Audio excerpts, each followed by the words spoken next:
গুনাহ তৃপ্তি দেয় না বাপ, গুনাহ সুখ দেয় না, গুনাহ তৃপ্তি দেয় না। যে যুবক মদখোর, যে মানুষ আসক্ত মদে, সে কোনোদিন তৃপ্ত হয় না, তার আরো মদ চাই, আরো মদ চাই, আরো মদ চাই, সে তৃপ্ত হয় না। ঠিক কিনা বলেন? যে জুয়া খেলে, জুয়া, সে কোনোদিন তৃপ্ত হয় না। হাজারো লক্ষ জুয়ারি জুয়া খেলতে খেলতে নিজের জমি, নিজের জায়গা, নিজের টাকা, নিজের ভিটা, নিজের মাটি, নিজের বসত, অসভ্য জানোয়ার এমনও আছে নিজের বউ শুদ্ধা বেচ চালায়, তৃপ্তি নাই। আহা,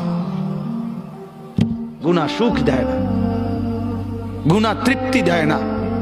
নাফরমানি যদি সুখ দিত তো ফেরাউন আর নমরুদকেই দিত। অতএব গুনাহ তৃপ্তি দেয়। যে বোনেরা, যে মারা